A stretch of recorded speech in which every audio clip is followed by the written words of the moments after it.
Hola chicos, bienvenidos a un nuevo Mal Gusto. Mi nombre es Geraldine, @geraldice. Yo soy Camila, @citanul. Y hoy les queremos hablar de Shingeki no Kyojin. Hoy día no nos pusimos otaku, aunque siempre lo somos en realidad. O sea, una serie relativamente nueva, salió el año pasado, el manga está en emisión. Y fue el boom del año pasado. Sí, fue súper exitosa, se sitúa más o menos en el año 500 y algo, la humanidad vive en una suerte de medioevo. Y hace 100 años fue atacada por una plaga de titanes, que son humanoides gigantes. De 50 metros. Sí, bueno, el más grande mide cerca de 60 metros y comen personas básicamente. Por lo tanto, la humanidad frente al peligro de la extinción, construyeron ciudades que están regidas por murallas gigantes, 3 ciudades con murallas concéntricas, y allí básicamente viven todos los sobrevivientes esperando que los titanes no ataquen nunca. A pesar de que guarda, como les decía, ciertas similitudes con otros animes como Evangelion, por ejemplo, siento que una de las virtudes de Shingeki está justamente en Eren como personaje. Es un personaje que desde el principio se presenta como con gran fuerza de voluntad. Lo primero de rescatar de Eren es justamente eso, que a pesar de ser un niño, él ya veía a la humanidad, o sea, ya juzgaba los vicios de la humanidad después de vivir como 100 años de paz. Y sentía que la humanidad había caído en una suerte de esclavitud. La vida se ha reducido a alimentarnos, reproducirnos, producir y morir, básicamente. Y ya nadie se pregunta qué es la libertad que hay detrás de las murallas, el no ser gobernado, en el fondo. Por el miedo, que finalmente dice, ¿cómo podéis vivir toda tu vida con miedo y no querer dejar de sentir miedo? Ustedes saben que en el mundo clásico lo que diferenciaba al esclavo y al hombre libre era justamente que el hombre libre era el que estaba librado de las necesidades más básicas, del trabajar para comer y todo lo demás, por eso eran ciudadanos con ciertas facilidades materiales. La filosofía era considerada algo noble justamente por eso, el propio ejercicio de la filosofía ennoblecía el espíritu, de cierta forma. Y eso eran los hombres libres, los que estaban librados de la necesidad. Y por tanto, a lo que apunta Eren es justamente a esa lógica, el no querer vivir la vida solo para reproducirse, comer, respirar, vestirse y morir, sino que el perseguir esa libertad, ese ser capaz de hacer, porque en el propio hacer el espíritu se fortalece, el espíritu crece, el espíritu se ensancha, porque los hombres no nacieron para vivir dentro de una jaula, y por eso él les dice al resto de la gente, estamos viviendo como un rebaño, somos ovejas. Finalmente la pregunta que Eren se hace es la pregunta fundamental sobre el sentido de la vida. O sea, ¿qué nos hace humanos? Nos hace humanos el comer, el dormir, el sentir cobijo, el reproducirnos, o finalmente es como que nada de lo que me digan o el medio en el que yo nací y crecí me puede coartar a mí de decidir cómo vivir mi vida, y esos muros y esos titanes no lo van a impedir a él de vivir libre, como ser libre.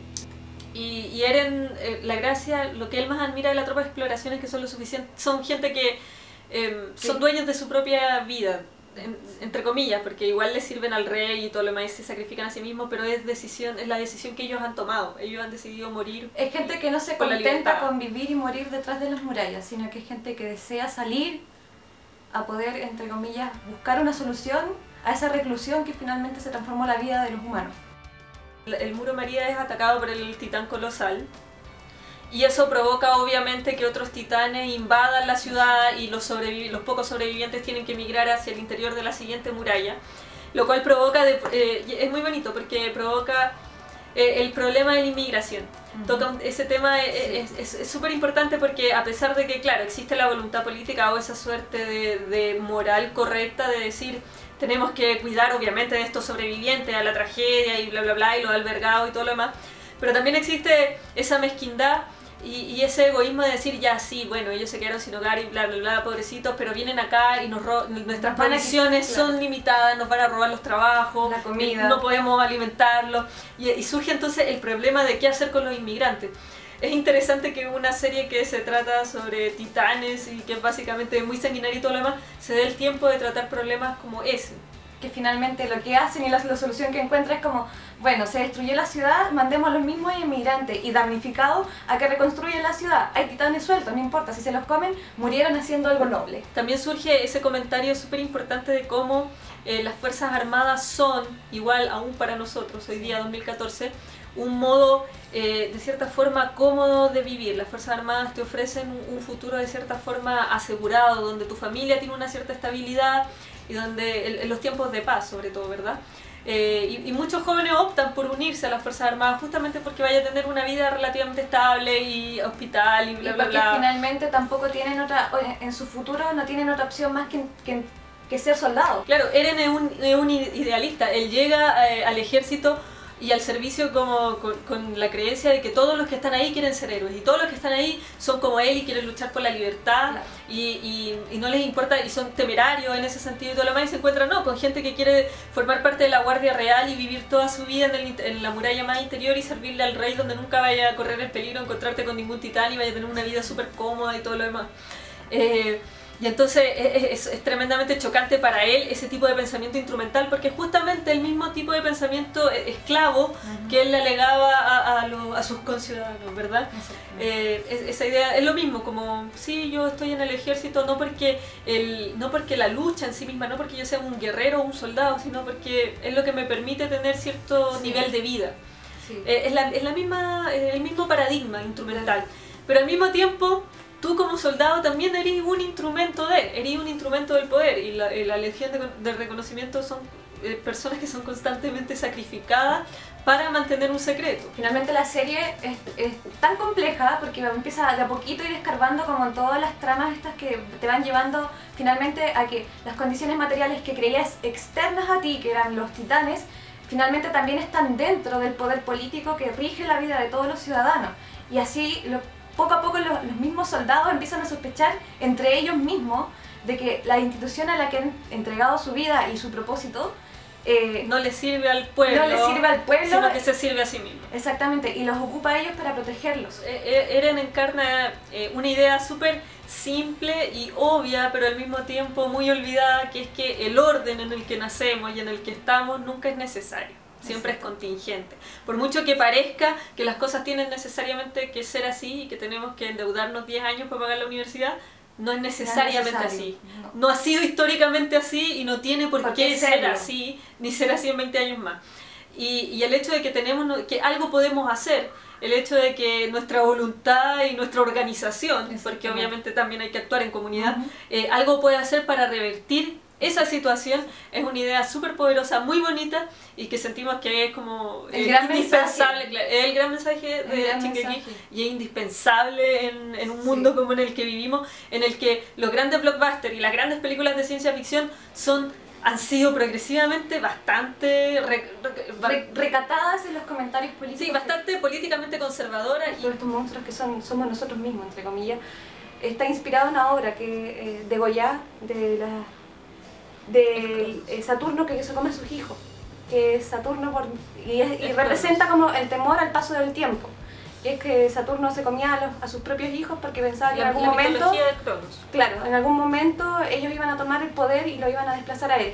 Y es muy bonita esa metáfora, porque quiere decir que este poder está incrustado, tiene temor a las nuevas generaciones que los pueden derrocar, y lisa y llanamente se acaba la realeza, se acaba esta mezquindad y podemos ser libres, ¿cachai? Es muy bonito que el suspenso se construya justamente en la mezquindad de los poderosos, y los poderosos siempre son los que no tienen rostro, porque son la institución, es el rey, es la iglesia, ¿verdad? Pero los que tienen rostro, los que tienen nombre, los que se dan a conocer y los que son personas finalmente son los soldados, que son los que son constantemente sacrificados. Y esa idea entonces de que el soldado también habita una suerte de falsa conciencia, de que cree que le sirve a un país, ¿cachai? Pero en verdad es simplemente un objeto del poder, ¿cachai? Te dicen, obviamente, ya está todo ese discurso nacionalista de defender la frontera y la libertad y todo lo demás, pero sus mismos protagonistas se van dando cuenta que es un artificio para simplemente mantener una administración. Exactamente. Una administración en la que la mayoría somos prescindibles, excepto los que administran, obviamente. Hay pocas series de animación que tratan temas políticos, como que para que la vean niños o adolescentes, que tratan temas políticos tan bonitos.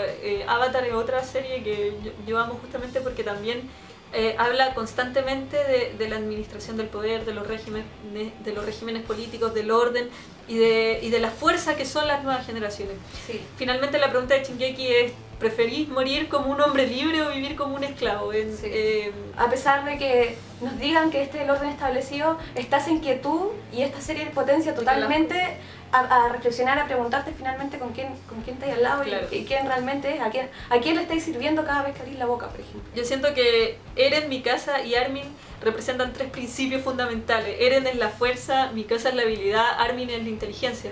Y son en el fondo las tres herramientas que te están tratando de decir son necesarias para poder cambiar las cosas y no necesariamente vivir como esclavo. Es bonito que se transmitan esos valores hacia las nuevas generaciones, es decir, tú podías hacer algo.